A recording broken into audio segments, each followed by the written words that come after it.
Hello, I'm Ben. Welcome to the channel. So today we're going to talk about why you're poor. I always think this is a good subject. Everybody is interested in improving their situation, but what they don't know is sometimes the things they're doing, even things that are completely in their control, are what is keeping them in that situation.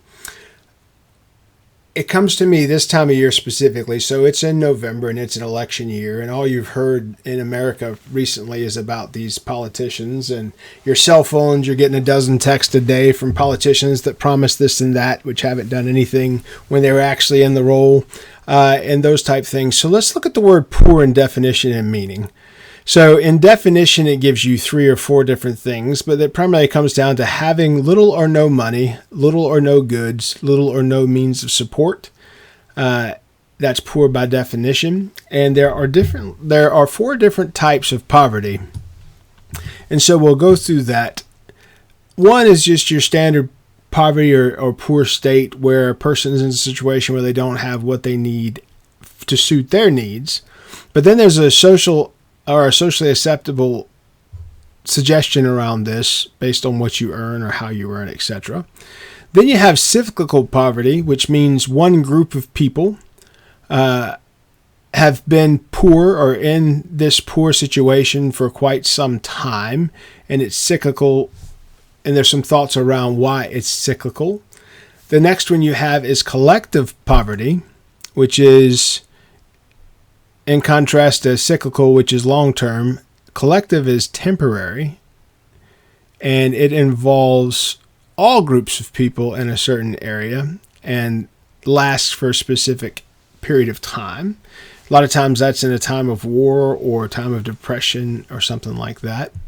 And then there's a concentrated collective poverty, which is when your industrialized businesses and things go to other countries and no longer stay in yours. So those jobs and those skills that are generated by those jobs leave as well. So that can create a cyclical poverty type situation, because people aren't learning the trades and learning the skills that would raise them up and rise them out of the poor. You know, in the dark ages and the period of time after that, what people did was they took on apprentices. So people that were born poor, that may be the son or daughter of someone in agriculture, they could become an apprentice and learn something of value and get those skills and then move on collectively and do that in the future. And that's how they would make their living, which would raise them out of poverty.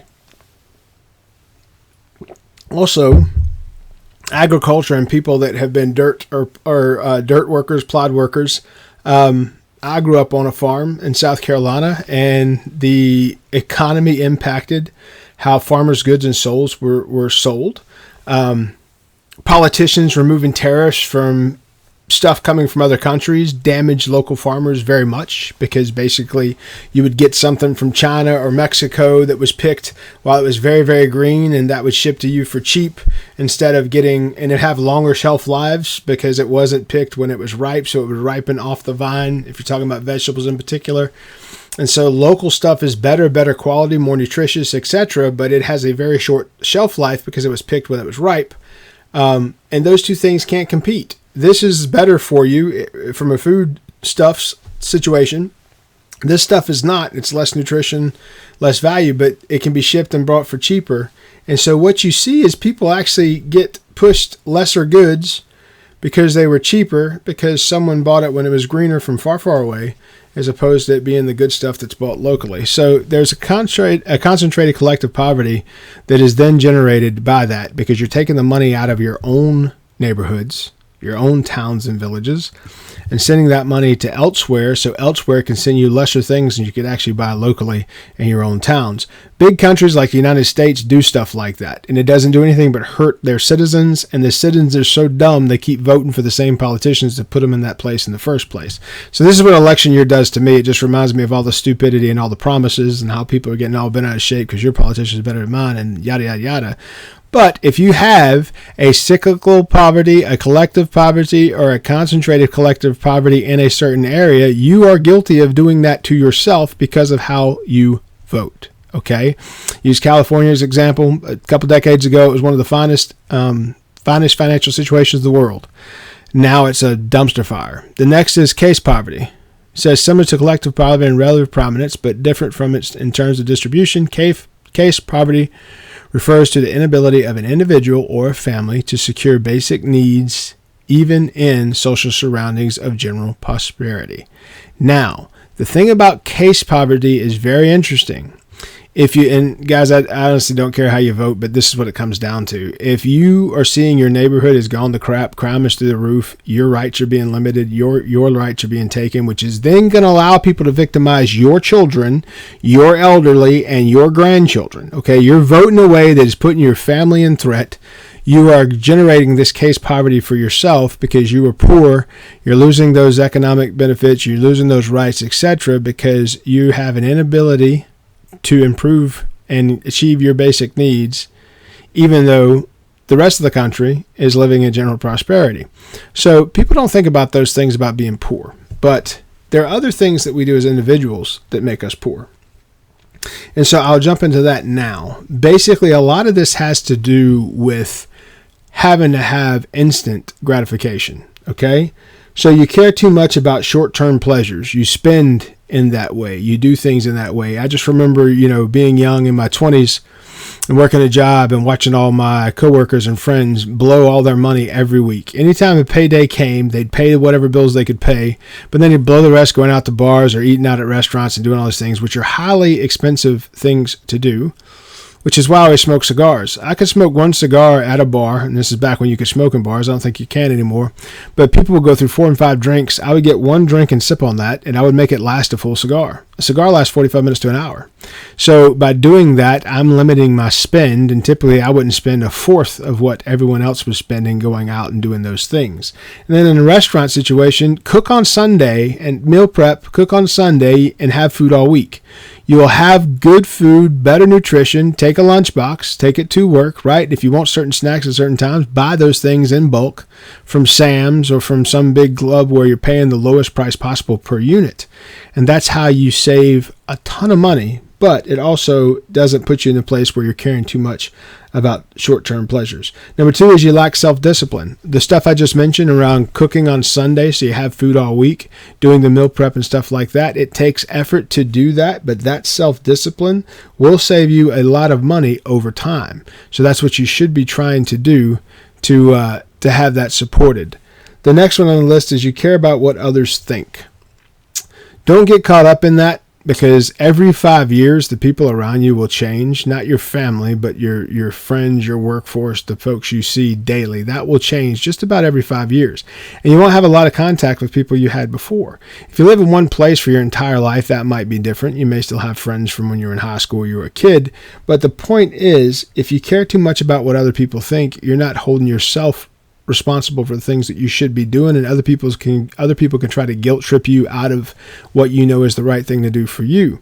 So do not care what other people think. Have goals, write them down, and achieve those goals. So put in there what you want in your savings account and work to that.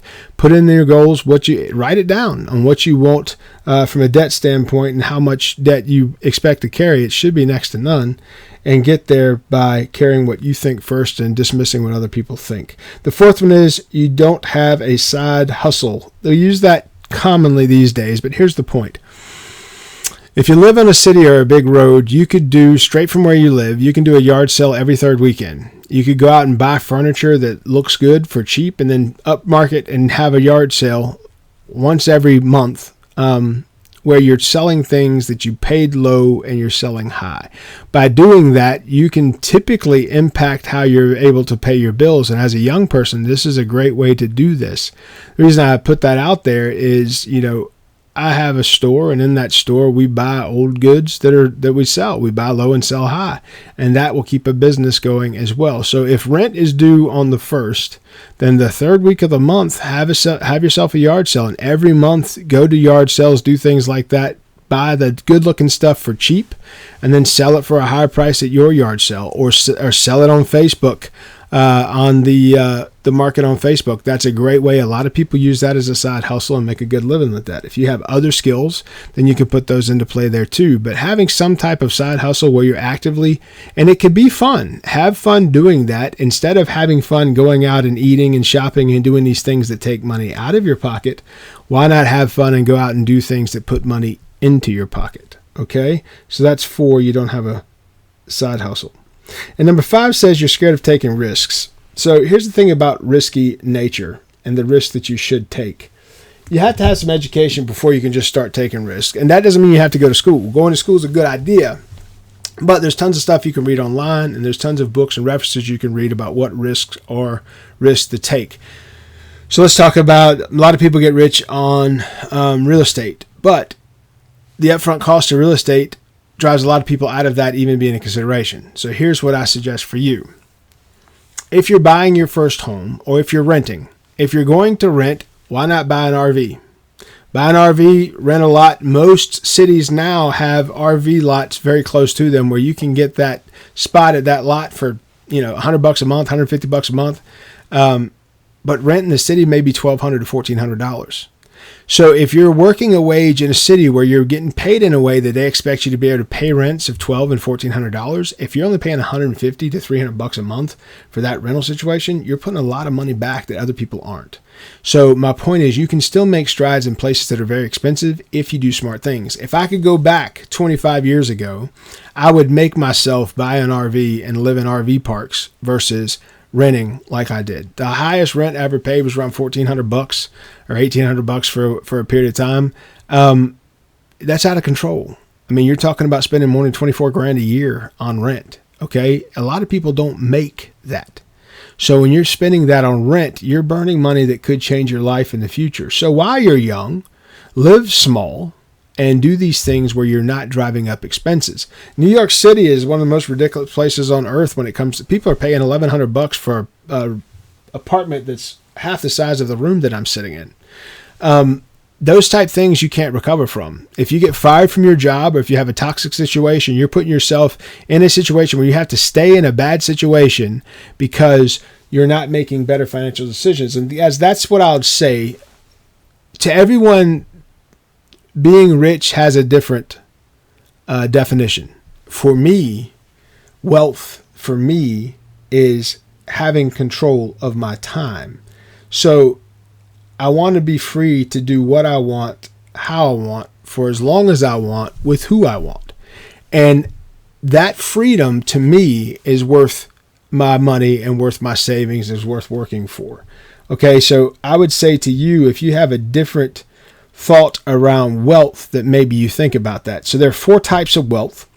Number 1 is financial wealth, right? That's just money and assets. Okay. Financial wealth is money and assets. That means you have money in the bank, or you own a bunch of houses, or you own something that can be rented and generate income, passive income. Some people don't like to call it passive income because you have to still pay attention, et cetera, et cetera. But the point is, your money there is working for you. It's not your labor hours that's doing that work. That's what's called passive. Okay, so financial wealth is number 1. Social wealth is number 2, and that means a lot in this generation. Okay, social wealth is your status. So all these people that make their living online, doing YouTube videos or doing whatever it is, up to and including the worst, right?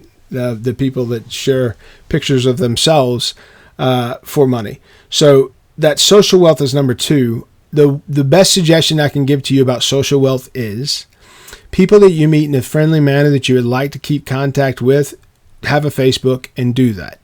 And that will act as your CRM for the from a social standpoint. From a professional standpoint, I would recommend getting a LinkedIn and linking to anyone that has a smart mind or a business idea, or someone that you think is overtly intelligent that you work with. And do that every time you change a job. And it doesn't have to be a dozen. It can be 1 or 2 from each job. But as you get older and as you move along in your career, that social wealth, that status, those things you have on LinkedIn and Facebook, those things can drive you money, but also they can offer you more job opportunities or better job opportunities. So that is where you can impact and have a difference with your social wealth, is you can have big CRMs that you've built up on LinkedIn and on Facebook, so you're connected loosely with people that you've met and that you appreciated. And there's going to be people that you meet and you put on there, take them off. Have what you surround yourself with and the people you're connected to, that can have an impact on your life and how you do things and how you're successful in the future. Number 3 is time wealth, your freedom. I just mentioned that. To me, that's the most valuable thing I could have, is have control of my time. There was a period of time where my work took all of my life. I was gone from home for 10 months, 4 months of that 10 months, I didn't even come home. And so I was on the road for a job. That job didn't care about me. I made greater impacts for that company than anyone in my role had ever before or had since. Teammates will still say that. People will say that on LinkedIn about me, etc. But the point was, I had no freedom of my time. From the time my eyes opened to the time I went to sleep, I was still working. And at night when I was dreaming, I still dreamed about work. So you never got away from it.